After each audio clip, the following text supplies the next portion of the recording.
ప్రపంచంలో ఇప్పుడు దాకా మానవులు కట్టినటువంటి వాటిలో అతి ఎక్కువ కాలం పట్టింది, అతి ఎక్కువ వెల కలిగింది, అతి పెద్దది, అతి దూరం నుంచి కనబడగలిగేది ఒక అంచనా ఏంటంటే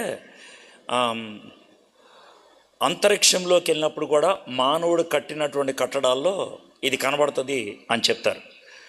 ఇది ఒక గోడ, 21,167 కిలోమీటర్లు ఉండేటువంటి ఒక గోడ. 21 కిలోమీటర్ల 21,167 కిలోమీటర్లు. దీన్ని పూర్తిగా కడటానికి 2,500 సంవత్సరాలు పట్టింది. ఇది ద గ్రేట్ చైనా వాల్ అంటారు. ఈ గోడ ఎందుకు కట్టారు అంటే, గోడ అంటే ఏదో 2 ఇటుకల మీద అలా కట్టుకుంటూ వచ్చింది అనుకోవద్దు. చాలా వెడల్పుగా ఉంటుంది. ఆ గోడ మీద గుర్రాలు కూడా పరిగెత్తుకుంటూ వెళ్ళగలవు, అంత వెడల్పుగా ఉంటుంది. కొన్ని వేల బుర్జులు ఉంటాయి. బుర్జులు అంటే వాచ్ టవర్స్. ఆ గోడకి అంతంత దూరంలో, బహుశా 2 కిలోమీటర్లు 3 కిలోమీటర్ల దూరంలో కీలకమైన స్ట్రాటజిక్ ప్లేసెస్లో ఒక బుర్జ్ ఉంటుంది ఎత్తుగా. దాని మీద సెక్యూరిటీ గార్డ్స్ కూర్చుంటారు. ఇది ఎందుకు కట్టారు అని అంటే కనుక, చైనా మీదకి ఉత్తరాన్ని నుంచి దాడి జరగకుండా ఉండటానికి, ఉత్తరాన్ని నుంచి శత్రువులు వచ్చి దాడి జరగకుండా ఉండటానికి ఆ గోడ కట్టారు. అయితే చరిత్ర చెప్పేది ఏంటంటే, ఆ గోడ కట్టడానికి 2,500 సంవత్సరాలు పట్టింది. ఆ గోడ కట్టిన మొదటి 3 నెలల్లో, ఆ గోడ కట్టిన మొదటి 3 నెలల్లో 2 సార్లు శత్రువులు లోనికి వచ్చేశారు. అదేంటంటే, గోడ కట్టడానికి ఎంత టైం పట్టింది, శత్రువుల దగ్గర నుంచి లోనికి రాకుండా ఉండటానికే కదా. ఎలా రాగలిగారు అని అంటే, చాలా సులభంగా వచ్చేసారు గోడ కట్టిన తర్వాత. ఎలా అంటే, వాళ్ళు సెక్యూరిటీ గార్డ్స్కి లంచం ఇచ్చి లోనికి వచ్చేసేయగలిగారు. సో ఇది మీ మైండ్లో పెట్టుకోండి, ఒకటి. రెండోది, ప్రపంచంలో అతి సెలబ్రిటీ స్టేటస్కి వెళ్ళినటువంటి పడవ మనకి తెలుసు, టైటానిక్. అయితే ఈ టైటానిక్ పడవ అది కెనడా దేశం నుంచి బయలుదేరుతున్నప్పుడు, మాంట్రియల్ అక్కడ నుంచి బయలుదేరుతున్నప్పుడు దాన్ని ఓనర్ ఏమన్నాడంటే, దేవుడు కూడా దీన్ని ముంచలేడు అని అన్నాడు. 4వ రోజునే అది మునిగిపోయింది. కానీ అది మునిగిపోయిన కొన్ని సంవత్సరాల తర్వాత అసలు ఎందుకు మునిగింది, ఏంటి పొరపాటు అని దాని మీద రీసెర్చ్ కూడా చేశారు. చేస్తే తేలిన విషయం ఏంటనంటే, ఆ పెద్ద టైటానిక్ పడవకి ఒక పక్కన వేసినటువంటి పెయింటింగ్ సరి అయినటువంటిది కాదు. ఒక పక్కన, రెండేపులు కూడా కాదు, ఒక పక్కన కొంత భాగం దానికి ఉపయోగించినటువంటి పెయింటింగ్ సరైనది కాదు. అంటే ఏంటంటే, మంచుని తట్టుకోగలిగేటువంటి ప్రూఫ్ కలిగినటువంటి పెయింటింగ్ కాదు. కాబట్టి ఆ మంచు ప్రదేశానికి వెళ్ళినప్పుడు ఆ పెయింటింగ్ ఆ విధమైనటువంటి కాపుదల ఇవ్వలేక, ఎదురు నుంచి కాదు కానీ సైడ్ నుంచి ఐస్బర్గ్ అంటే మంచు కొండ ఢీకొనటం బట్టి పడవ మధ్యకిరిగిపోయింది, నావ మధ్యకిరిగిపోయింది. అందుకనే ఎక్కువ మంది చనిపోవటం జరిగింది. ఈ 2 ఉదాహరణలు మీకు ఎందుకు చెప్తున్నానంటే, మీరు చాలా పటిష్టమైనటువంటి వాక్యాలు ఇక్కడ వింటారు. చాలా జాగ్రత్తగా దేవుని వాక్యం ఎట్లా ధ్యానం చేయాలి అని మీరు నేర్చుకుంటారు. కొంతమంది ముందుకొచ్చి చాలా భక్తిభావంతో ప్రార్థనలు కూడా చేస్తారు. ఇదేది కూడా నేను నాటకం అని నేను అనను, ఇదేది కూడా మోసపూరితం అని కూడా నేను అనను. మీరు యథార్థంగానే ప్రార్థన చేశారు. మీరు నేర్చుకోవాలనే ఉద్దేశంతోనే ఇంత దూరం వచ్చి కూర్చున్నారు, నేర్చుకున్నారు. మీరు చాలా గొప్ప నిర్ణయాలు తీసుకొని ఇంకా 1-2 రోజుల తర్వాత ఇక్కడి నుంచి వెళ్ళిపోతారు. అయితే మీరు స్థిరంగా ఉండగలుగుతారా? ఎంతకాలం ఉండగలుగుతారు? మీరు స్థిరంగా పడిపోకుండా ఉండగలుగుతారా? ఎంతకాలం మీరు ఈ తీసుకున్న నిర్ణయాలకు గ్యారంటీ ఇవ్వగలుగుతారు? అదేంటి సార్ మీరు అలా మాట్లాడుతున్నారు, దేవుడు సహాయం చేయడా? ఇందుట్లో దేవుణ్ణి అసలు తీసుకురాదలుచుకోవట్లేదు, అస్సలు తీసుకురాదలుచుకోవట్లేదు. ఎందుకు అని అంటే మీరు తీసుకున్న నిర్ణయం, దానికి మీరు కట్టుబడాలి. దేవుడు సహాయం చేస్తాడు, కానీ ఒక స్థాయికి మించి ఆయన సహాయం చేయడు. అదేంటి సార్, దేవుడికి కూడా పరిధులు గీస్తున్నారా? దేవుడికి నేను పరిధి గీను, దేవుడే గీసుకున్నాడు పరిధి. దేవుడు గీసుకున్న పరిధి ఏంటి సార్ అని అంటే, దేవుడు నీ చిత్తానికి విరుద్ధంగా, నీ అనుమతి లేకుండా నీకేం చేయడు ఆయన. నీ చిత్తము లేకుండా, నీ అనుమతం లేకుండా, నీ అంగీకారం లేకుండా, నీవు ఆయనతో సానుకూలంగా వ్యవహరించకుండా ఆయన ఏం చేయడు. వద్దు అని అంటే ఆయన ఆగిపోతాడు.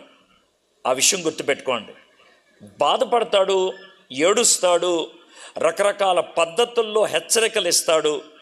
అయినప్పటికీ నువ్వు వినకపోతే, అయినప్పటికీ నువ్వు అంగీకరించకపోతే, నువ్వు ఏమైతే చేద్దాం అనుకుంటున్నావో అదే చేయలేవు. రోమీయులకు రాసిన పత్రిక 7వ అధ్యాయాన్ని ఇంటికి వెళ్ళిన తర్వాత చదవండి. నేను ఈరోజు అది చదవట్లా, నేను ఊరినే చెప్పాను. పౌలు భక్తుడు ఒక ఆత్మీయ స్థైర్యంకి వచ్చిన తర్వాత ఆయన తనకున్నటువంటి పోరాటం గురించి మాట్లాడాడు.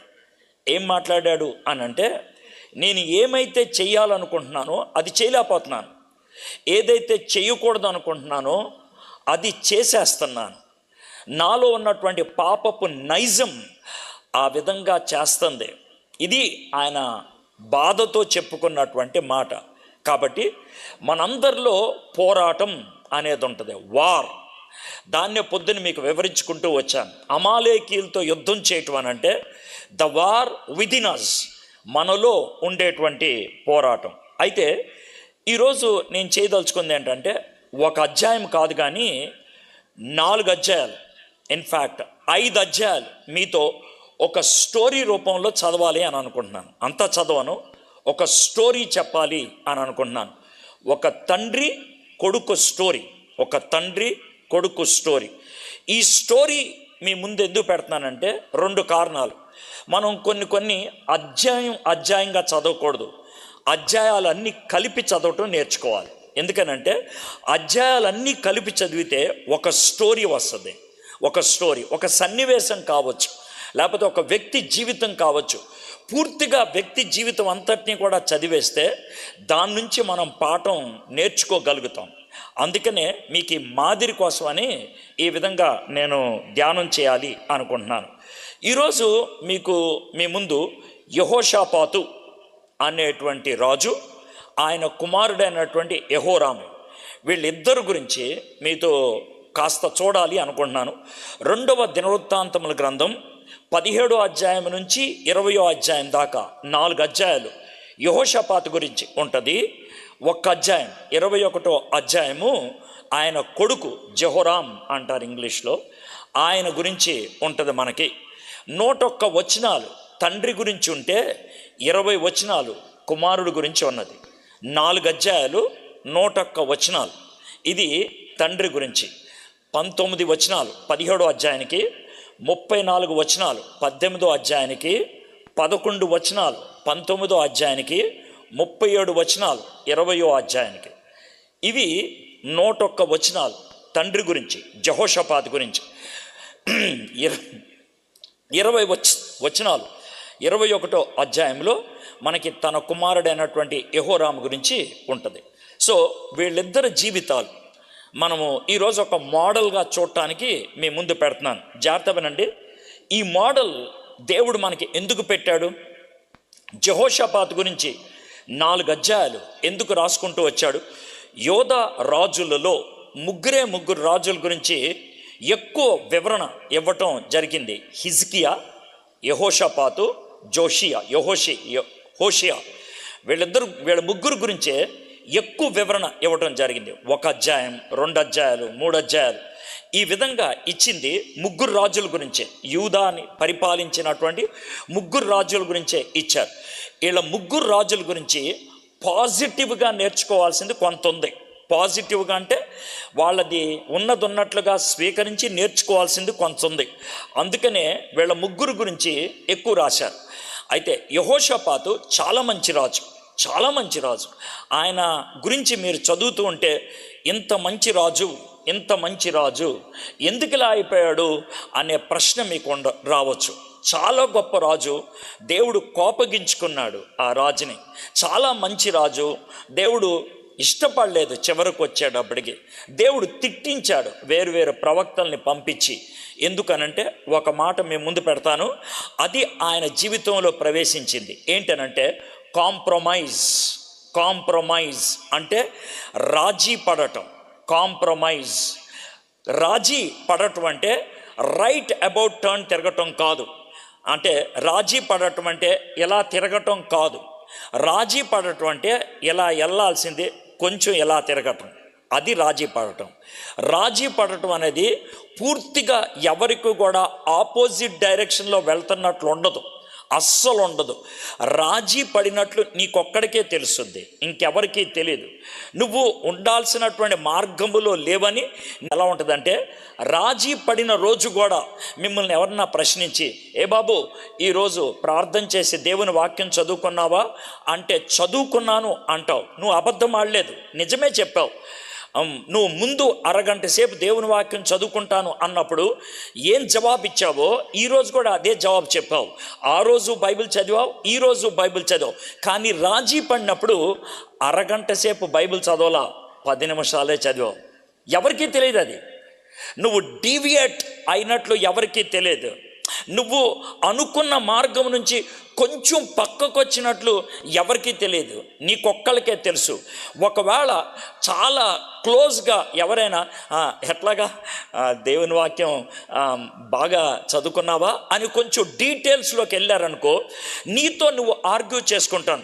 నిన్న బాగా చదివాను, మొన్న బాగా చదివాను, కానీ ఈరోజు నాకు ఒంట్లో బాగాలేదు, ఈరోజు లెగుద్దాం అనుకున్న టైంలో నేను లెగవలేదు, ఈరోజు అమ్మ పని చెప్పింది, ఈరోజు నాన్న వర్క్ ఇచ్చాడు, ఈరోజు క్లాస్లో వర్క్ ఉంది, ఈరోజు అది ఇది, కాబట్టి 10 నిమిషాలు చదివాను. దేవుడు హంటర్ పట్టుకుంటాడా? దేవుడు అంత స్ట్రిక్ట్గా ఉంటాడా? నేను చదివాను కదా, దేవుడు అండర్స్టాండ్ చేసుకుంటాడు. నీతో నీవు ఆర్గ్యూ చేసుకుంటావు. But you have compromised. Compromise అలా స్టార్ట్ అవుతుంది నీ లైఫ్లో. ఈరోజు అరగంట చదవాల్సింది 15 నిమిషాలు చదివావు, 2 రోజుల తర్వాత 5 నిమిషాలు చదువుతావు, ఆ తర్వాత బైబిల్ కూడా చదవు. కాంప్రమైజ్. నువ్వు ఒక్కసారిగా ఈ విధంగా తిరగవు. It takes 10 steps to come to that direction. 10 మెట్లు 10 డైరెక్షన్లు మారిస్తే అప్పుడు మాత్రమే ప్రజలకు అర్థమవుతుంది. కానీ ఈ మార్పు చాలా స్లోగా ఉంటుంది కాబట్టి ప్రజలు కూడా గుర్తించలేరు. నువ్వు కూడా మామూలుగా ఉండిపోతావు. ఎంత చక్కగా ఒకప్పుడు దేవునితో చక్కగా విశ్వాస సహవాసంలో ఉన్న వ్యక్తివి ఆపోజిట్ డైరెక్షన్కి వెళ్తావు, కానీ అలాగ నెమ్మదిగా జారిపోతావు. దానిని కాంప్రమైజ్ అంటారు, దాన్ని రాజీ పడిపోతాం అంటారు. A.W. టోజర్ 21వ శతాబ్దంలో ఆదిలో 20వ శతాబ్దపు ఆదిలో అతి గొప్ప బైబిల్ టీచర్ అని ఆయనకి పేరుంది. అతి గొప్ప బైబిల్ టీచర్ అని. ఆయన పుస్తకాలు తెలుగులోకి కొన్ని అనువదించారు. A.W. టోజర్. ఎక్కడైనా A.W. టోజర్ అన్న పేరు కలిగిన పుస్తకం దొరికితే ఏ మాత్రం సంకోచించకుండా కొనేసుకొని చదివేసుకోండి. చాలా అద్భుతమైనటువంటి బైబిల్ టీచర్ ఆయన, గొప్ప బైబిల్ బోధకుడు. ఆయన చాలా నిక్కచ్చిగా మాట్లాడతాడు. ఆయనంటే కొంతమందికి ఇష్టం ఉండదు, ఎందుకనంటే మొహమాటం లేకుండా మాట్లాడతాడు, నేరుగా మాట్లాడతాడు. బైబిల్లో ఏమైతే ఉందో దాన్నే ప్రచురిస్తాడు. ప్రజలని మెప్పించాలని ఆయన ఎప్పుడు మాట్లాడు. అందుకనే ఆయనంటే కొంతమందికి ఇష్టం ఉండదు. ఆయన ఒక మాట చెప్పాడు, a compromised Christian is no better than a non-Christian. A compromised Christian is no better than a non-Christian. రాజీ పడినటువంటి క్రైస్తవుడు క్రైస్తవేతరుడి కంటే పెద్ద గొప్పోడేం కాదు, క్రైస్తవేతరుడి కంటే పెద్ద వ్యత్యాసం కలిగిన వాడు కాదు, క్రైస్తవేతరుడి కంటే మంచోడేం కాదు. రాజీ పడిన క్రైస్తవుడు క్రైస్తవేతరుడి కంటే మంచోడేమీ కాదు, ఇద్దరు ఒకటే. A compromised Christian is equivalent to a non Christian. రాజీ పడినటువంటి క్రైస్తవుడు క్రైస్తవేతరులతో సమానం అని చెప్తారు. సరే, ఈ యెహోషాపాతు అనే రాజుగారి గురించి బైబిల్లో 2 చోట్ల ప్రస్తావించాడు. మొదటి రాజులు 22వ అధ్యాయం. నేను ఈరోజు చాలా పెద్ద ప్రసంగం చేద్దాం అనుకున్నా, చాలా లేట్ అయిపోయింది కాబట్టి చాలా చిన్నది చేసేస్తాను. కాకపోతే మీకు రిఫరెన్స్లు ఇస్తాను, స్టోరీ లెక్కన చదువుకుంటే వెళ్ళిపోండి. ఏ అధ్యాయంలో ఏముంటుందో మీకు చెప్పేస్తాను. కాబట్టి అది మైండ్లో పెట్టుకొని మీరు చదువుకోగలిగితే మీరు చాలా పాఠాలు నేర్చుకుంటారు. కీలకమైనటువంటి పాయింట్స్ మాత్రం కొన్ని మీకు చెప్తాను అంతే. మీరు ఇది నాది 3rd మెసేజ్ కదా. 2వ దినవృత్తాంతములు 21వ అధ్యాయం అంతా మనకి ఉంటుంది. యెహోషాపాతు ఆష అనేటువంటి రాజుగారి యొక్క కొడుకు. 35 సంవత్సరాలప్పుడు ఆయన యోధా దేశానికి రాజయ్యాడు. 25 సంవత్సరాలు పరిపాలించి ఆయన చచ్చిపోయాడు. అంటే 60 ఏళ్ళకి ఆయన చచ్చిపోయాడు. వాళ్ళ కొడుకు 32 ఏళ్ళకి రాజయ్యాడు.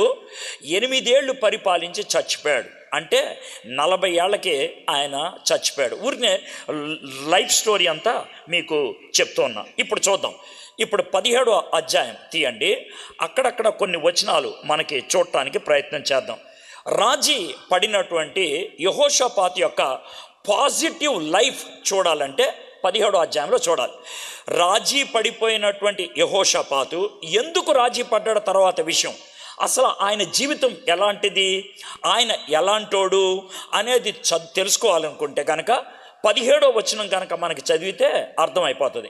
17వ వచనంలో యెహోషాపాతు గురించి 3 విషయాలు మీకు చెప్పదలుచుకున్నాను. ఒకటి, హీ ఈజ్ వెరీ స్పిరిచువల్. ఆయన చాలా ఆత్మీయమైనటువంటి భక్తి కలిగినటువంటి వాడు. He is very spiritual. రెండోది ఏంటనంటే కనుక ఆయన మంచి నిర్ణయాలు తీసుకొని అందరినీ కూడా స్పిరిచువల్ లెవెల్లో పెంచాడు. తన రాజ్యం అంతటిని కూడా స్పిరిచువల్ లెవెల్లో పెంచాడు. మూడోది, దేవుడు అతన్ని చాలా స్ట్రాంగ్గా చేశాడు. 3 విషయాలు చెప్పాను కదా. నేను కొన్ని వచనాలు చదువుతాను 17వ అధ్యాయంలో. మీకు యెహోషాపాతు గురించి ఒక రఫ్ ఐడియా వస్తుంది, యెహోషాపాతు ఎలాంటోడు అని. తర్వాత అతనికి బదులుగా అతని కుమారుడైన యెహోషాపాతు రాజై ఇశ్రాయేలీలు తన మీదకి రాకుండా తన రాజ్యమును బలపరుచుకొనెను. అతడు యూదా దేశములోను ప్రాకార పురములన్నిటి అందును సైన్యములను ఉంచి యూదా దేశమందును తన తండ్రి అయిన ఆస పట్టుకొనిన ఎఫ్రాయిము పట్టణముల యందును కావలి బలములను ఉంచెను. యెహోవా అతనికి సహాయుడై ఉండగా యెహోషాపాతు తన తండ్రి అయిన దావీదు ప్రారంభ దినముల్లో నడిచిన మార్గమందు నడుచుచు బయలుదేవతను ఆశ్రయింపక తన తండ్రి దేవుని ఆశ్రయించుచు ఇశ్రాయేలీలు వారి చర్యలను వెంబడింపక ఆయన ఆజ్ఞలను అనుసరించి నడిచెను. కాబట్టి యెహోవా అతని చేత రాజ్యమును స్థిరపరచెను. యోధా వారందరూ యెహోషాపాతునకు పన్ను ఇచ్చుచుండిరి. అతనికి ఐశ్వర్యమును ఘనతయు మెండుగా కలిగెను.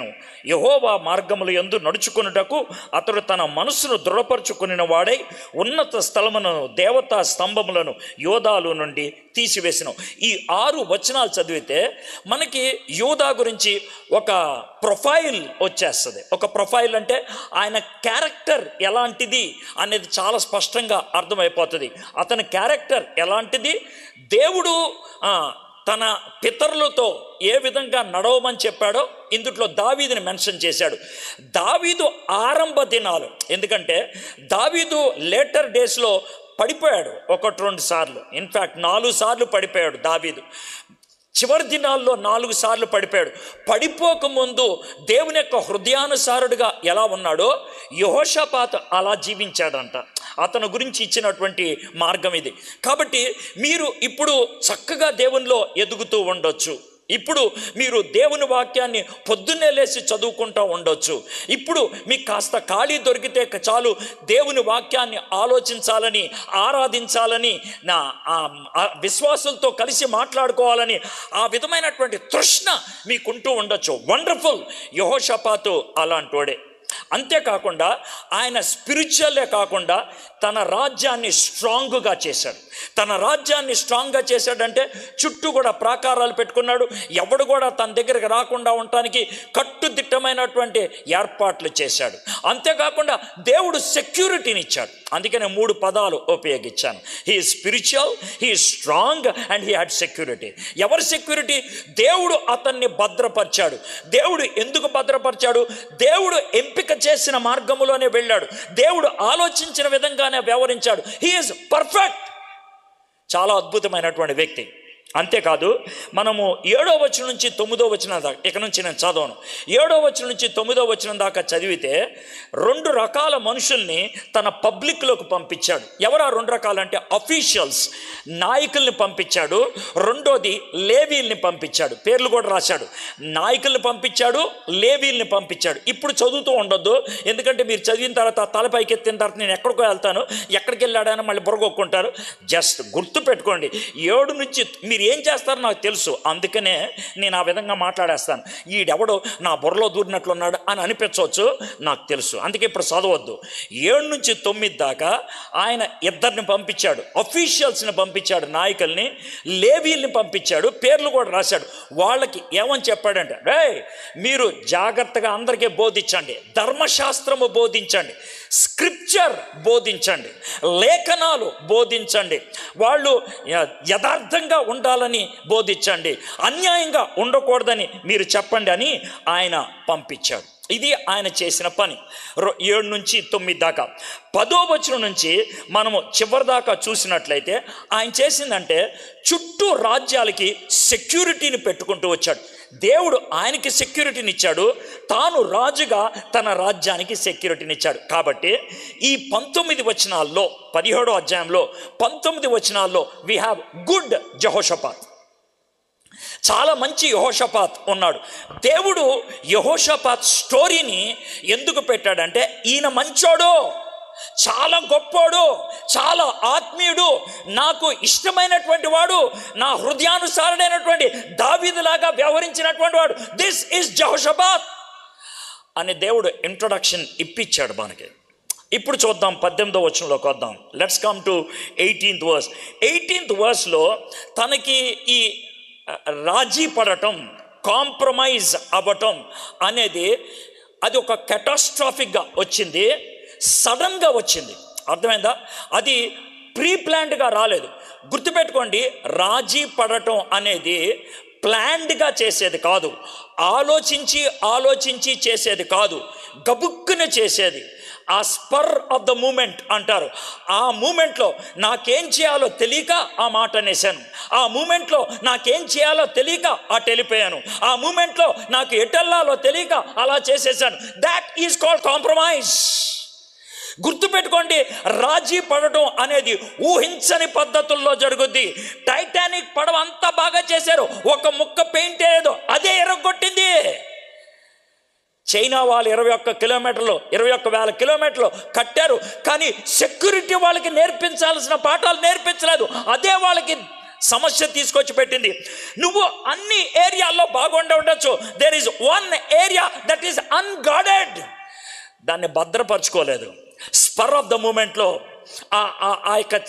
ఆ చిన్న సన్నివేశంలో అయితే 18వ అధ్యాయంలోకి వెళ్ళకముందు మీకు లిటిల్ బిట్ ఆఫ్ జాగ్రఫీ చెప్పాలి, కొంచెం భౌగోళిక చెప్పాలి, కొంచెం పాలిటిక్స్ మీకు చెప్పాలి. ఏంటనంటే, ఇస్రాయేల్ అనేది ఒక పెద్ద దేశంగా ఉండేది. 12 గోత్రాలు కలిగిన ఇస్రాయేల్ అనేది ఒక పెద్ద దేశంగా ఉండేది.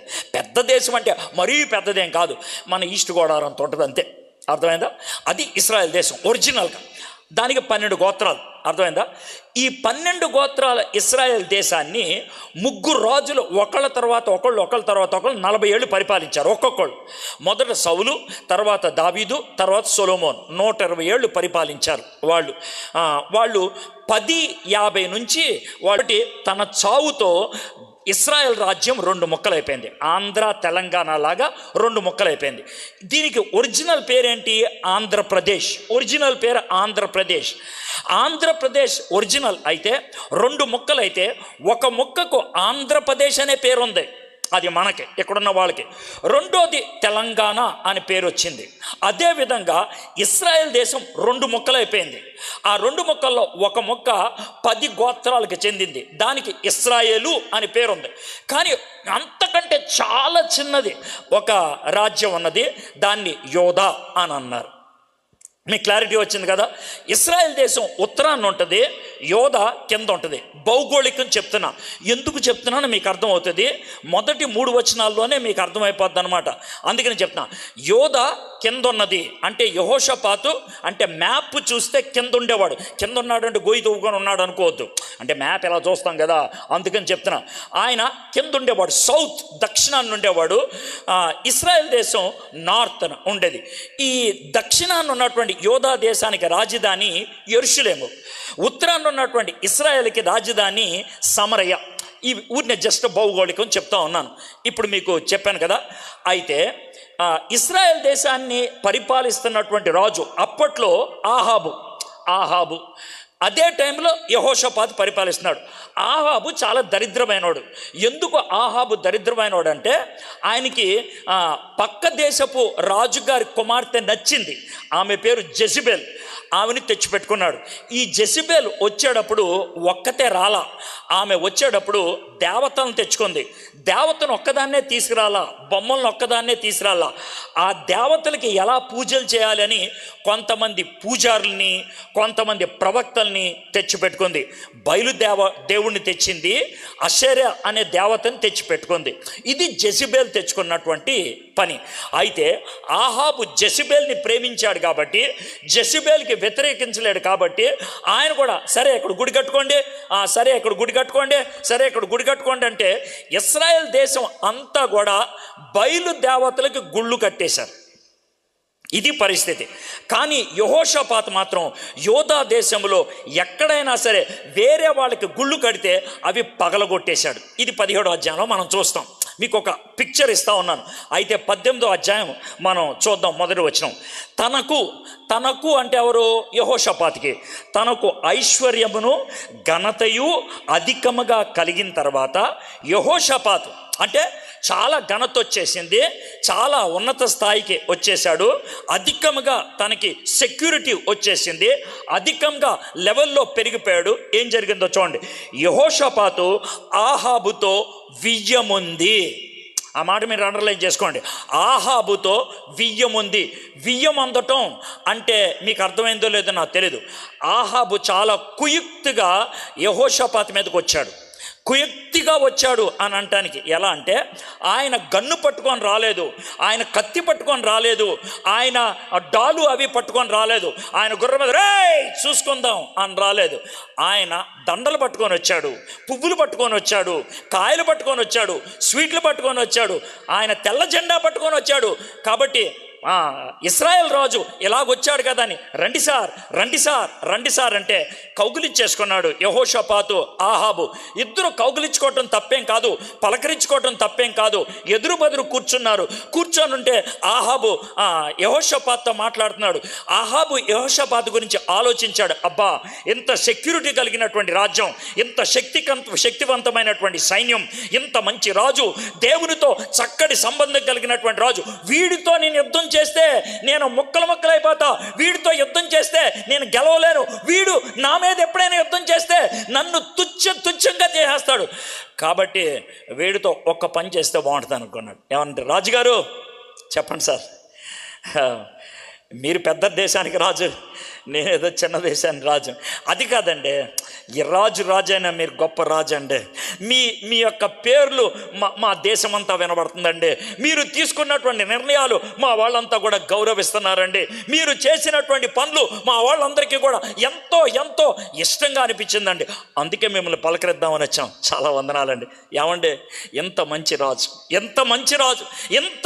రాజు, మీ కొడుకులు ఇంకెంత మంచి వాళ్ళు అండి అనండి. చాలా థ్యాంక్స్ అంటే చాలా థ్యాంక్స్. ఏమండి, ఎంత మంచి రాజు, మీ కొడుకులు ఎంత మంచివాళ్ళు కదా, నీ పెద్ద కొడుకుని నా కూతురికి ఇచ్చి చేసుకోవాలని ఆశగా ఉందండి అని అంటే మనోడు ఉబ్బి తబ్బిపోయి స్పర్ ఆఫ్ ద మూమెంట్లో ఓకే అన్నాడు. ఓకే, మీలో చాలామంది కుర్రోళ్ళు కుర్రీలు ఇదే మాట అంటారు. ఏమండి, అతను సడన్గా అడిగేశాడండి, నేను నో అనలేకపోయానండి. ఆమె సడన్గా నన్ను అడిగిందండి.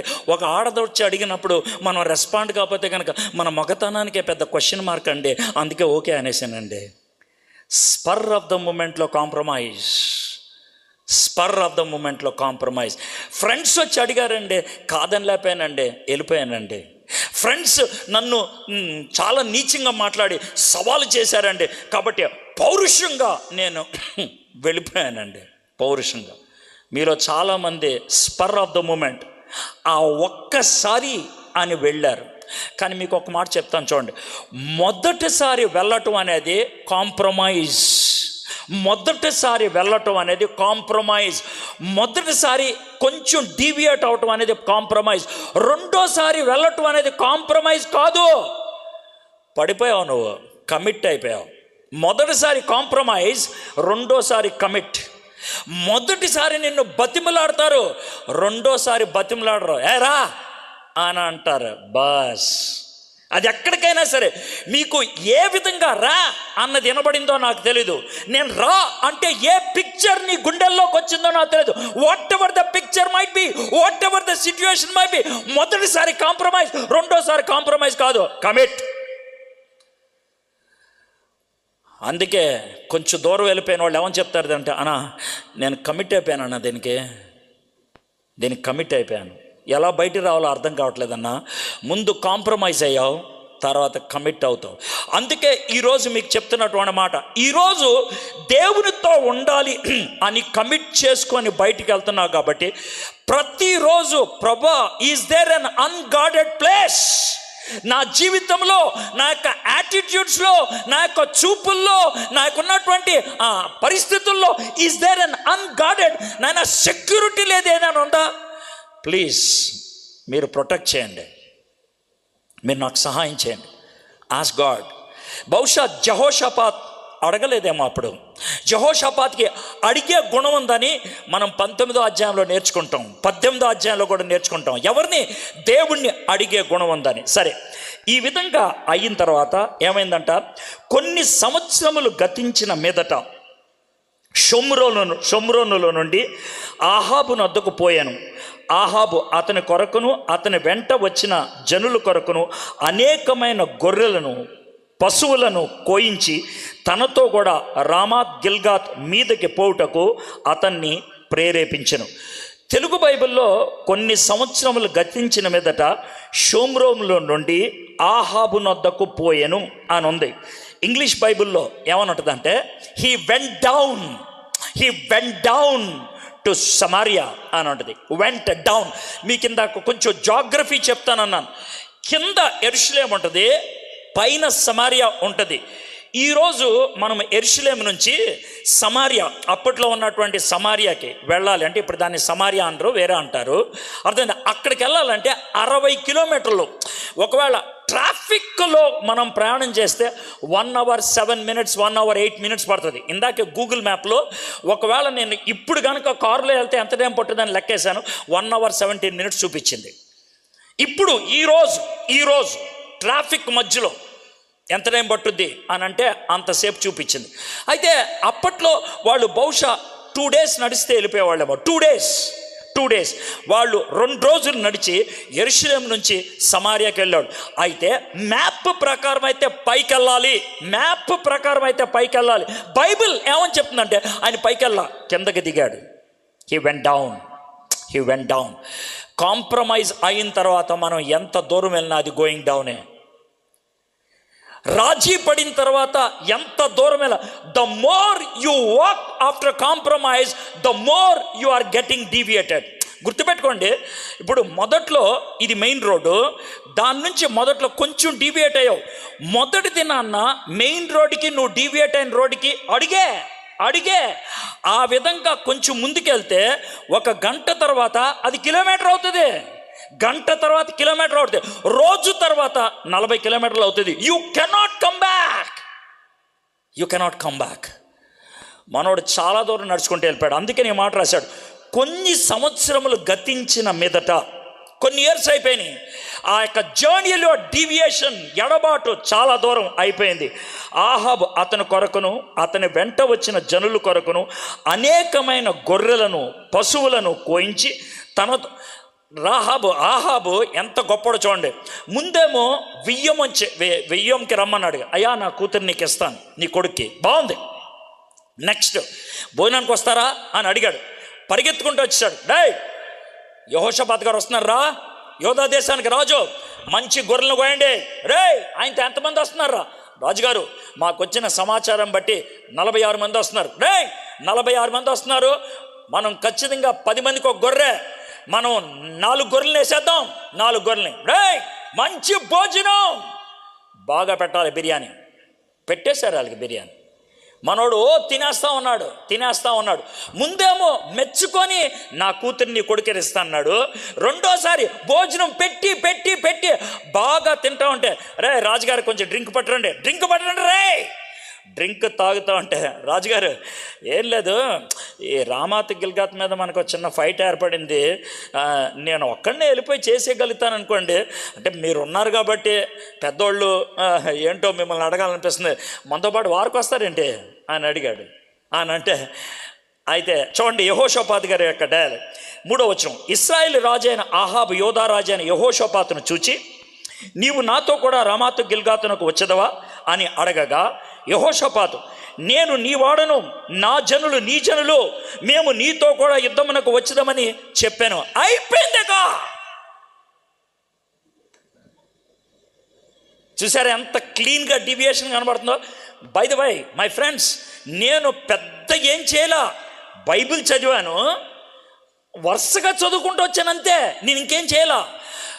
నాకు 17వ అధ్యాయంలో యెహోషాపాతు చాలా గొప్ప కనబడ్డాడు. 18వ అధ్యాయంలోకి వచ్చేప్పటికి కాంప్రమైజ్ చాలా స్పష్టంగా కనబడుతుంది. ముందు వియ్యంకి వెళ్ళాడు, తర్వాత భోజనంకి వెళ్ళాడు, తర్వాత యుద్ధంకి వెళ్తున్నాడు. Do you understand? 3 స్టెప్పులు కనబడుతుందా? ముందు వియ్యంకి వెళ్తే ఎవడు తప్పట్టాడు, భోజనంకి వెళ్తే ఎవడు తప్పట్టాడు, యుద్ధంకి వెళ్తే అయిపోయిందిగా. You are into the playground. అప్పుడు ప్రభువా అని అంటే ఏం జరుగుద్ది? మనోడు అదే పని చేశాడు. యుద్ధ భూమిలోకి వెళ్ళటానికి డిసైడ్ అయిపోయిన తర్వాత, రాజుగారితో చట్టా పట్టా వేసుకొని వెళ్ళిపోవడానికి డిసైడ్ అయిపోయిన తర్వాత మనోడు ఒక నిర్ణయం తీసుకున్నాడు. అదేంటో మీకు చెప్తా. అదేంటో మీకు చెప్పకముందు మీరు చేసే పని అంటే చెప్తాను. అమ్మాయికి కమిట్ అయిపోతావు, అబ్బాయికి కమిట్ అయిపోతావు, మెసేజ్లు ఎన్నో వెళ్ళిపోయినాయి, ఐ లవ్ యూలు చెప్పేసుకున్నావు, వాట్సాప్ మెసేజ్లు వెళ్ళిపోయినాయి, అంతా వెళ్ళిపోయిన తర్వాత, సార్ ఇది దేవుని చిత్తమో కాదో కొంచెం తెలుసుకోవాలన్నాను సార్. అప్పుడు అడుగుతావు. కమిట్ అయిన తర్వాత ఏంట్రా నువ్వు అడిగేది? కమిట్ అయిపోయిన తర్వాత ఏంట్రా నువ్వు అడిగేది? ఎంత దూరం వచ్చిన తర్వాత నువ్వు అడిగేదండి? సార్ ఆమె కూడా క్రిస్టియనే, ఆయన కూడా క్రిస్టియనే, మేము ఇద్దరం కూడా విశ్వాసులం కాబట్టి పెళ్లి చేసుకొని మంచి పరిచర్య చేద్దాం అనుకుంటున్నామండి. బాగుందిరా, నీ ప్లాన్ బాగుంది, అది నీ ప్లాను, అది నీ ప్లాన్. అప్పుడు నేను ప్రార్థన చేస్తా, అప్పుడు నేను దేవుని చిత్తం తెలుసుకుంటా, అప్పుడు మా మమ్మీ డాడీ ఓకే అంటే పెళ్లి చేసుకుంటా. ఏంటి తొక్కలో డైలాగులు?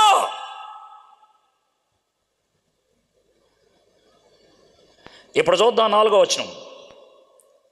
మరియు యెహోషాపాతు ఇజ్రాయెల్ రాజుతో, చూడండి డైలాగ్ చూస్తే మీకు అర్థమవుద్ది. ఏంటి సార్ మీరు ఎంత గౌరవంగా అనేసారంటే, ఇప్పుడు చూడండి డైలాగ్. నేడు యెహోవా యొద్ద సంగతి విచారణ చేయదము రెండనగా. చూసారు ఇప్పుడు? మీకు అర్థమవుతుంది? ఇప్పుడు మనోడు డిసైడ్ అయిపోయి కూతుర్ని కొడుకునిచ్చేయడానికి రెడీ అయిపోయాడు, భోజనంకి వెళ్ళటానికి రెడీ అయిపోయాడు, యుద్ధానికి వెళ్తానికి రెడీ అయిపోయాడు.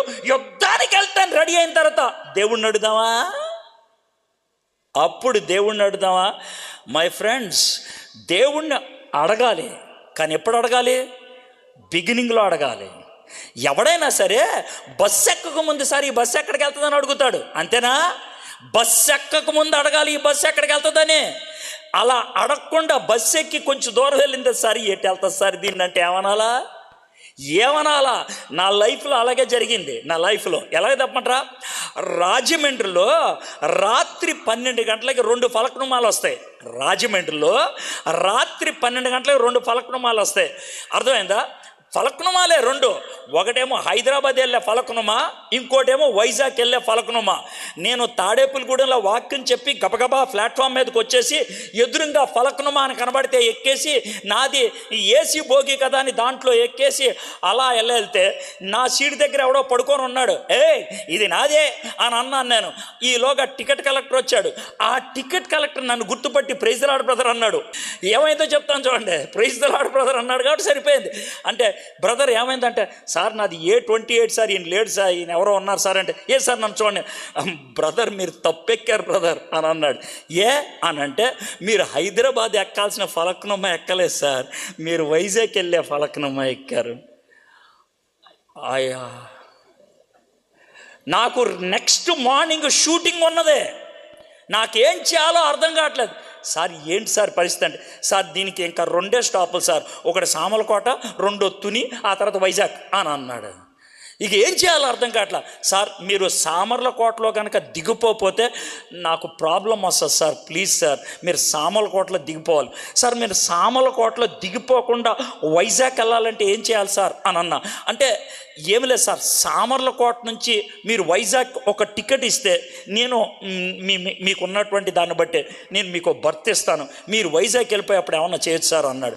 అప్పటికప్పుడు నా బుర్ర విపరీతమైన ఫాస్ట్గా పనిచేసి మొబైల్లో స్వార్థరాజు గారికి ఫోన్ చేసి, సార్ గారు నాకు చిన్న సాయం చేసి పెట్టండి సార్, ఒక టికెట్ కొని నాకు ఇప్పించాను సార్, నేను బయటికి వెళ్ళి కొనుక్కొని అంతసేపు సామలకోటలో ట్రైన్ ఉండదానంటే ఆయన పంపించాడు, టికెట్ ఇచ్చాడు. నేను చేయగలిగే పని, వైజాగ్ ఎన్ని గంటలకు వెళ్తుంది, 4 గంటలకే. వైజాగ్లో నా ఫ్రెండ్కి ఫోన్ చేసి, రే కొంచెం నా కారు మీద ఇమీడియట్గా ఎయిర్పోర్ట్కి తీసుకెళ్ళవా, 6 గంటలకు ఫ్లైట్ ఉందిరా, దాన్ని ఎక్కి హైదరాబాద్ వెళ్ళిపోతాను అని హైదరాబాద్ వెళ్ళిపోవడానికి టికెట్ బుక్ చేసుకున్నా, వెళ్ళిపోయాను. అయితే నేను నేర్చుకున్న పాఠం ఏంటి తెలుసా, అడగాలి డీటెయిల్స్ స్టార్ట్ అవ్వకముందు, ఆ తర్వాత మనం ఏం చేయలేము, అవునా కదా. కాబట్టి when you begin a journey, ఒక ప్రయాణం మొదలవుతున్నప్పుడు, అది ఏ ప్రయాణమైనా, నువ్వు చదివే కోర్స్ అయినా, నువ్వు కలిగి ఉండేటువంటి సంబంధమైనా, నువ్వు కలిగి ఉండేటువంటి ఫ్రెండ్షిప్ అయినా, anything in this world ask in the beginning. కొంచెం దూరం వెళ్ళిన తర్వాత అడుగుతా, అది భక్తి, అది ప్రేమ అనొద్దు. మీలో కొంతమంది ఆ విధంగా చాలా దూరం వెళ్ళి ప్రార్థన చేసి, ఏమ్మా ప్రార్థన చేసావా అంటే చేసా అని అంటారు. అది ఎప్పుడు చేశారో చెప్పరు, అది ఎప్పుడు చేశారో చెప్పరు. యెహోషాపాత్ అలాగా ప్రార్థన చేయడానికి ప్రయత్నం చేస్తే, ఆహాబు దగ్గర చాలామంది ప్రవక్తలు ఉన్నారు, చాలామంది 400 మంది ప్రవక్తలు ఉన్నారు. ఆ 400 ప్రవక్తలు వచ్చి, రాజుగారు విజయం మీదే, రాజుగారు విజయం మీదే అని అంటే యెహోషాపాత్ చూశాడు. యెహోషాపాత్ బిలీవర్ కదా, యెహోషాపాత్కి దేవుడితో సంబంధం ఉంది కదా. ఈ 400 మంది చూసి, కాదు సార్, కాదు ఏంటి కాదు సార్, వీళ్ళు కాదు సార్, వీళ్ళు కాదు సార్. ఇక్కడ ఎవరైనా యెహోవాకి సంబంధించినటువంటి ప్రవక్త ఉన్నాడా? ఇక్కడ ఎవరైనా యెహోవాకి ఐ అప్రిషియేట్ యెహోషాపాత్. కానీ బాధ అనిపిస్తుంది, ఆయన రాజీ పడి డీవియేట్ అయిపోయి అప్పుడు అడుగుతున్నాడు, యెహోవాకు సంబంధించినటువంటి ప్రవక్త ఎవడైనా ఉన్నాడా? ఒక్కడున్నాడు సార్, ఆడి పేరు మెకాయా. వాడు దరిద్రుడు సార్. ఎందుకు సార్ యెహోవా ప్రవక్త అన్నారు, దరిద్రుడు అంటాడు. ఎప్పుడు వచ్చినా కూడా నాకు నెగిటివ్గానే చెప్తాడు సార్, ఎప్పుడు వచ్చినా కూడా నన్ను తిడతాడు సార్, ఎప్పుడు వచ్చినా కూడా గద్దిస్తాడు సార్. వాడు నాకు నచ్చడు సార్. నా గురించి సేమ్ స్టేట్మెంట్ వేస్తారు చాలామంది. ఇందాక ఎవరో సాక్ష్యం చెప్తున్నారు, ఎడ్వర్డ్ గారు మాట్లాడుతుంటూ కొట్టినట్లే ఉంటుంది అనేసి. పాపం ఆయన ఎవరో పెద్ద ఆయన, అర్థమైంది. ఆయన ఒక్కడే కదండి, 190% నేను స్టేజ్ ఎక్కడ ఇటు తిడతాడ్రా. వాక్యం మరి అలాంటిది, నేను ఏం చేయను. వాక్యం అలాంటిది, వాక్యం ఏముందో అది బోధిస్తున్నా. నేనేమన్నా సొంతగా ఏమన్నా చెప్పాను? అక్కడ ఉన్నదే కదా చెప్పింది. యెహోషాపాతు అప్పుడు మేకాయాని పిలిస్తే ఆ మేకాయాని పిలుచుకొని వచ్చారు. వస్తే మేకాయ వచ్చిన తర్వాత దారిలో ఎవరైతే మేకాయని తీసుకొస్తున్నారో, అంటే మీరు స్టోరీ చదువుతారులే, టైం లేదు కాబట్టి దారిలో మరే 400 మంది ప్రవక్తలు మన రాజుగారికి అంతా ఫేవరబుల్గా చెప్పారు, మీరు కూడా అలాగే మాట్లాడేసండి. దారిలోనే మీకు అర్థమైందా? దారిలోనే మేకాయతో ఒకటి చెప్పేశాడు, నేనేం కల్పించట్లే, అక్కడ ఉంటుంది, మీరు రాజుగారికి కొంచెం ఫేవరబుల్గా మాట్లాడాలంటే. మేకాయ ఏమంటాడంటే, అట్లా ఏం కాదండి, దేవుడు ఏం చెప్పమంటే అదే చెప్తాను, నిజమే చెప్తాను, అబద్ధం చెప్పను అని అంటాడు.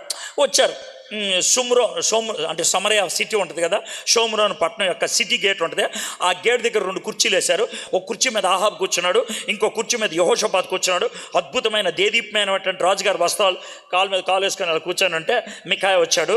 నేను అనుకుంటాను యెహోషాపాతు నిలబడి నమస్కారం చెప్పుకుని ఉంటారు, ఎందుకంటే ప్రవక్తను వాళ్ళు గౌరవిస్తారు కాబట్టి. రాజుగారు మీరు కూర్చోండి, దేవుడు నాకేం చెప్పాడో అదే చెప్తాను సార్ అని అన్నాడు. చెప్పయా రాజుగారు, మీరు యుద్ధానికి వెళ్తే గెలుస్తారు సార్ అని అన్నాడు. ఎవరితో? యెహోషాపాతుతో. మీరు వెళ్తే కనుక గెలుస్తారు అని అంటే ఆహాబ్ కానీ యెహోషాపాతు కానీ అమ్మయ్యా అనుకుంటారు. అయ్యా కానీ నాకు ఒక దర్శనం కనబడుతుందయ్యా, నాకు ఒక పిక్చర్ కనబడుతుందయ్యా. ఏంటి అని అంటే ఇశ్రాయేల్ దేశం అంతా కూడా కాపరు లేని గొర్రెల వలె అయిపోతారయ్యా అని అంటే అర్థం ఏంటి? ఇశ్రాయేల్ దేశపు రాజు లేచిపోతాడని అర్థం. స్ట్రైట్ చెప్పేశాడు ఆయన, అర్థమైందా? స్ట్రైట్ చెప్పేస్తే దేవుడికిను దేవదూతలకి ఒక చిన్న కాన్వర్జేషన్ జరిగింది.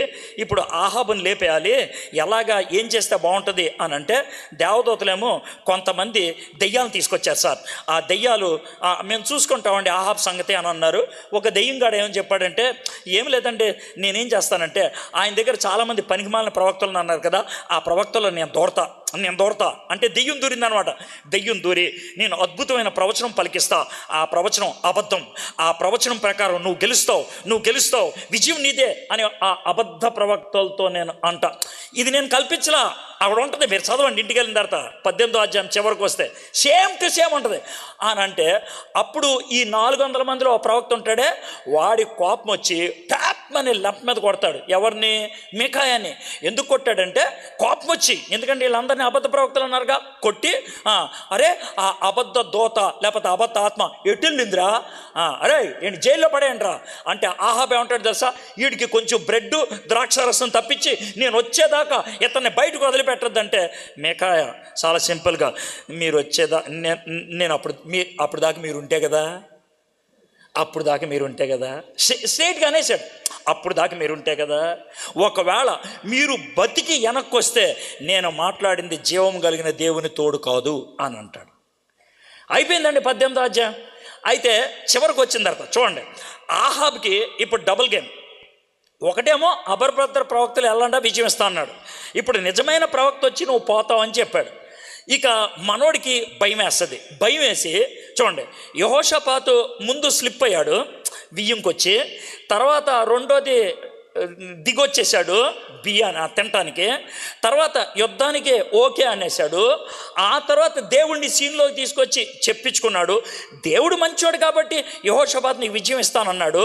అయితే ఇప్పుడు చూడండి ఆహాబ్ యొక్క గేమ్లో ఎంత ఘోరమైన పరిస్థితికి వెళ్ళిపోతారు. రాజుగారు ఆత్మీయమైనటువంటి వ్యక్తి, అంత గొప్ప తెలివి కలిగినటువంటి వాడు, ఇంత బుద్ధిహీనమైన నిర్ణయానికి ఎలాగా ఒడిగట్టాడు నాకు తెలియదు. ఆహాబు యెహోషాపాతు గుర్రం మీద వెళ్తూ ఉంటారు, ఇద్దరు కూడా వెళ్తూ ఉంటే ఆహాబు యెహోషాపాతు వైపు చూసి ఏమండే యెహోషాపాతు గారు ఏమని చెప్పండి. ఏమి లేదు, మనం ఇద్దరు రాజుగారు డ్రెస్ వేసుకొని వెళ్తే కనుక అక్కడ పెద్ద కన్ఫ్యూజన్ వస్తుంది, కానీ ఓ పని చేస్తారంటే మీరు రాజుగారుగా ఉండండి, నేను మామూలు సైనికుడిగా మారిపోతాను అన్నాడు. అంటే అది డ్రామా కాదు. ఇప్పుడు ఎవడైనా సరే అటాక్ ఎవడి మీద చేస్తాడు? రాజు మీద. సో ఆ విధంగా యెహోషాపాతుని లేపేస్తారు, నేను సేఫ్గా ఉంటాను అని అనుకొని వెళ్ళిపోయాడు. సో అందరూ జనాలు యెహోషాపాతు మీద యుద్ధానికి వచ్చేసారు, రాజు ఆయనే అనుకొని. ఆ తర్వాత కొద్దిసేపటికి అర్థమవుద్ది, ఈడు కాదురా, ఈయన యోధా దేశపు రాజు, ఈడు వదిలేసేయండిరా అని అంటూ ఉంటారు. జాగ్రత్తగా ఉనండి. చివరిలోకి వచ్చినప్పుడు నాకు చాలా విచిత్రం అనిపిస్తుంది. ఏంటనంటే 30వ వచనం, సిరియా రాజు మీరు ఇశ్రాయేల్ రాజుతోనే యుద్ధం చేయడి, అదములతోనైనను అధికులతోనైనను చేయవద్దని తనతో కూడా ఉన్న వారి రథములా చెప్పాను. కాగా యెహోషాపాతు కనబడుతోనే రథాధిపతులు అతడు ఇశ్రాయేలు రాజు అనుకొని యుద్ధం చేయుటకు అతని చుట్టుకొనిరు. కానీ యెహోషాపాతు మొర్ర పెట్టినందున యెహోవా అతనికి సహాయం చేశాను. దేవుడు అతని యుద్ధ నుండి వారిని తొలగిపోవునట్లు చేశాను. దేవుడు సహాయం చేశాడు. అర్థమైందా? ఆ టైంలో కూడా డీవియేట్ అయిపోయినప్పుడు కూడా చిన్న ప్రార్థన చేస్తే దేవుడు సహాయం చేశాడు. ఎందుకు? తర్వాత అయినా బతుకు మార్చుకుంటాడని, అది ఆయన ఉద్దేశం. ఎట్లనగా రథాధిపతులు అతడు ఇశ్రాయేలు రాజు కాడని తెలుసుకొని అతని తరుముట మాని తిరిగిపోయారు. ఇప్పుడు చూడండి అప్పుడు ఒకడు 33వ వచనం, అప్పుడు ఒకడు, నాకు ఇది అసలు ఖతర్నాక్ అనిపిస్తుంది, అప్పుడు ఒకడు గురి చూడకే అంటే ఇలా పెట్టి కొట్టింది కాదు, ఎలా కొట్టింది. మీకు అర్థమైందా? మళ్ళీ చెప్తా, ఇలా పెట్టి కొట్టింది కాదు, ఎలా కొట్టింది. అక్కడ బైబిల్లో ఉన్న మాట ఇది, నేనేమీ కల్పించట్లా. అప్పుడు ఒకడు గురి చూడకయే ఒక వింటిని ఎక్కబట్టి ఇశ్రాయేలు రాజును అతని కవచపు బందుల సందున కొట్టగా. బందుల సందు అంటే ఏంటి చెప్తాను. ఇక్కడ కవచం ఉంటుంది కదా, ఇలాగా ఈ కవచాన్ని ఇక్కడ మధ్య అంటే జాకెట్కి వెనకాల కడతారే అలాగన్నాడు. ఆడవాళ్ళ జాకెట్కి వెనకాల కడతారు అలాగా. చిన్న సందు మాత్రం ఓపెనింగ్ ఉంటుంది, చిన్న సందు. మిగతాదంతా కూడా బ్రాంజ్, అర్థమైందా? మిగతాదంతా ఇత్తడితో తయారు చేసినటువంటి కవచం. ఆ కవచం కొంతమంది రాజులు అయితే బంగారంతో కూడా చేపించుకుంటారు కవచం. అయితే ఆ కవచం గుచ్చుకుంది అనుకోండి, బాణం టప్పని పడిపోద్ది. ఒకే ఒక చోట బాణం బాడీకి తగులుతుంది, అది ఇక్కడ ఒక చోట. చూడండి, మనోడు ఎటో చూసి కొడితే ఆ బాణం స్ట్రెయిట్గా ఆ చిన్న రంధ్రంలోకి వెళ్ళి దిగింది. అంటే ఆ బాణాన్ని ఎవరు డైరెక్ట్ చేసి ఉంటారు? చెప్పండి, మీరు చెప్పండి నాకు. మీరు ఎవరండి? దేవుడు నిన్ను లేపేయాలనుకుంటే నిన్ను కాపాడేవాడు ఎవడు లేడు ఈ లోకంలో. మీకు క్లియర్గా అర్థమవుతుంది కదా. దేవుడు నిన్ను లేపేయాలనుకుంటే నిన్ను కాపాడేవాడు ఎవ్వడు లేడు. దేవుడు నిన్ను కాపాడదలుచుకుంటే నిన్నెవ్వడు ఏం చేయలేడు. అది యెహోషాపాతు, ఇది ఆహాబు. నువ్వు యెహోషాపాతువా ఆహాబుగా డిసైడ్ చేసుకో. గుచ్చుకుంది, మనోడు పడిపోయాడు. ఎవడో కనబడితే నన్ను వెనక్కి తీసుకెళ్ళరా అన్నాడు. ఆ రోజు సాయంత్రానికి ఆహాబు చచ్చిపోయాడు. 18వ అధ్యాయం అయిపోయిందండి. స్టోరీ లాగా వెళ్ళిపోతున్నాం కదా. కాంప్రమైజ్ అనేది చూడండి. ఇప్పుడు 19వ అధ్యాయం. దేవుడు తన్ని ఎలాగ తిట్టాడో చూద్దాం. కొంతమందికి ఈ వాక్యం నేను తిట్టినట్లు ఉండొచ్చు, కానీ అది కూడా ఎందుకు వచ్చిందో మీకు చెప్పాలి. 19వ అధ్యాయం. యూదా రాజైన యెహోషాపాతు ఏ ఉపాయమును చెందకుండా యెరూషలేమునందుండు తన నగరునకు తిరిగి రాగా, దీర్ఘదర్శి అంటే ప్రవక్త హనానీ కుమారుడు నగు యెహూ అతన్ని ఎదుర్కొనబోయి రాజైన యెహోషాపాతుకు ఇలాగూ ప్రకటన చేశాను. నీవు భక్తిహీనులకు సహాయం చేసి యెహోవా శత్రువులకు స్నేహితుడివైతివి కదా. అందువలన యెహోవా సన్నిధి నుండి కోపము నీ మీదకి వచ్చును. ఆయన చెప్పినటువంటి మాట ఏంటి తెలుసా? అన్నా నువ్వు శత్రువులతో విజయంకి వెళ్ళావన్నా, దేవుని యొక్క శత్రువులతో చేతులు కలిపావన్నా, నువ్వు అక్కడికి వెళ్ళావు. ఆ మాట మళ్ళీ చెప్తున్నాను చూడండి. ఏమన్నాడు తెలుసా? యెహోషాపాతుకి ఇలాగూ ప్రకటన చేశాను. నీవు భక్తిహీనులకు సహాయం చేసి యెహోవా శత్రువులకు స్నేహితుడివైతివి కదా. ఇందువలన యెహోవా సన్నిధి నుండి కోపము నీ మీదకి వచ్చును. దేవుడు కోపం నీ మీదకి వస్తుంది అని భయపెట్టాడు. 3వ వచనం నుంచి చివరి దాకా 11వ వచనం దాకా, చాలా చిన్న అధ్యాయం ఇది, 19వ అధ్యాయం చివరి దాకా. ఈయన చేసిన పని ఏంటంటే మళ్ళీ దేవుని వాక్యం బోధిస్తాడు, మళ్ళీ ప్రజల్ని పంపిస్తాడు. మనం జాగ్రత్తగా ఉండాలిరా, మనం తప్పు చేసాంరా, జాగ్రత్తగా ఉండాలిరా అని చెప్పాడు. చూడండి, కాంప్రమైజ్ ఒకసారి అయ్యాడు, దేవుడు బుద్ధి చెప్పాడు, సెట్ రైట్ అయిపోయాడు. ఇప్పుడు 20వ అధ్యాయంకి వద్దాం. 20వ అధ్యాయం ఖతర్నాక్ ఉంటుంది సార్, ఖతర్నాక్ ఉంటుంది. ఎలా అంటే 20వ అధ్యాయం స్టోరీ కూడా నేను చదవట్లేదు, జస్ట్ చివరిలో కొన్ని వచనాలు చదువుతాను. ఇప్పటికే నేను మొదలుపెట్టి 40 నిమిషాలు అయిపోయింది. ఓకే, ఆయన కబురు పెడతారు ఒకరోజు, రాజుగారు యోర్దాన్ నది అవట్ల 3 రాజులు తన సైనికులందరినీ సిండికేట్ చేసుకొని కలుపుకొని సముద్రం అంత విస్తారంగా సైనికులు వచ్చేసారు సార్ అని అంటారు. అంటే యెహోషాపాతు తనకున్న అలవాటు ప్రకారం, దేవా నన్ను ఏం చేయమంటావు ప్రభా అని ప్రార్థన చేశాడు. దేవుడు ఏమన్నాడంటే, ఏం భయపడద్దు, యుద్ధానికి వెళ్ళు, యుద్ధము నాది, యుద్ధము యెహోవాదే. అక్కడే కనబడుతుంది అనమాట. మీరు వెళ్ళండి, మీరు యుద్ధ భూమిలో నించోండి అని అంటే యెహోషాపాతు ఎంత ధైర్యంగా వ్యవహరిస్తాడంటే, ఎంత విశ్వాసంతో వ్యవహరిస్తాడంటే, చంటి పిల్లల్ని, స్త్రీలను, గర్భిణీ స్త్రీలను, పాలిచ్చే బిడ్డలు ఉన్నటువంటి తల్లుల్ని మొత్తం అందరినీ యుద్ధ భూమిలోకి వచ్చామంటాడు. అందరినీ కూడా దేవుణ్ణి ఆరాధించమంటాడు, పాటలు పాడమంటారు. ఆ విధంగా వాళ్ళు పాటలు పాడతా వాళ్ళు మొత్తానికి యోర్దాను నది దాటి అవతలికి వెళ్ళిపోయేటప్పటికి జరిగిందేంటి తెలుసా? అక్కడ ఉన్నటువంటి సైనికులంతా పడి చచ్చిపోయారు. ఏం జరిగింది? రాత్రి అయినప్పుడు 3 దేశాల నుంచి సైనికులు వచ్చారు కదా, 3 రాజులు కలిసి వచ్చారు కదా, ఒకళ్ళ మీద ఒకళ్ళకి డౌట్ వచ్చి ఒకళ్ళనొకళ్ళు పొడి చేసుకున్నారు. మీకు అర్థమైంది కదా? ఒకళ్ళనొకళ్ళు పొడి చేసుకున్నారు. అంటే చైనా, ఆఫ్ఘనిస్తాన్, పాకిస్తాన్ కలిసి వచ్చారనుకో ఇండియా మీదకి యుద్ధానికి. చైనా వాడు ఆఫ్ఘనిస్తాన్ అని పొడి చేశాడు, ఆఫ్ఘనిస్తాన్ పాకిస్తాన్ అని పొడిచాడు. ఈ విధంగా ఒకళ్ళనొకళ్ళు పొడి చేసుకొని మొత్తం అందరూ చచ్చిపోయారు. వీళ్ళు వెళ్ళి వాళ్ళు ఆ సైనికుల దగ్గర ఉన్నటువంటి యుద్ధ సామాగ్రి కానీ, బంగారమే కానీ, వెండే కానీ తెచ్చుకోవడానికి 3 రోజులు పట్టిందంట. తెచ్చుకోవడానికి 3 రోజులు పట్టింది. ఇంత గొప్ప యెహోషాపాతు అంటే సెట్రైట్ అయిపోయాడు. మళ్ళీ సెట్రైట్ అయిపోయాడు. ఇప్పుడు మనం చివరికి వచ్చేద్దాం. ఆయన రాజు అయినప్పుడు 32 ఏళ్ళు అది ఇది అని చెప్పాడు కదా. చివరికి వచ్చేప్పటికి ఆయన మళ్ళీ అహాజ్యాతో కలిసి ఆయన తన నిర్ణయాలు మార్చుకున్నాడు. 31వ వచనం చూద్దాం. యెహోషాపాతు యూదా రాజ్యమును ఏలెను. అతడు ఏలనారంభించినప్పుడు 35 సంవత్సరముల వాడు. యెరూషలేములో 25 సంవత్సరములు ఏలెను. అతని తల్లి అంతా చెప్పారు. 32 అతడు యెహోవా దృష్టికి యథార్థముగా ప్రవర్తించి తన తండ్రి అయిన ఆశా మార్గమందు నడుకుతో వచ్చిన కోళ్ళు ఉంటుంది కదా, ఏమండి ఈ ఒక్క గుడి నా కోసం ఉంచండి, కాంప్రమైజ్ అయ్యాడు. ఈ ఒక్క గుడి నా కోసం ఉంచండి అని చెప్పుండి ఉంటారు. కాబట్టి కాంప్రమైజ్ అవ్వటంతో ఆ విధంగా జరిగింది. తర్వాత ఏమైంది? యెహోషాపాతు చేసిన కార్యములన్నిటిని గూర్చి హనానీ కుమారుడైన యెహూ రచించిన గ్రంథములను రాయబడి ఉండెను.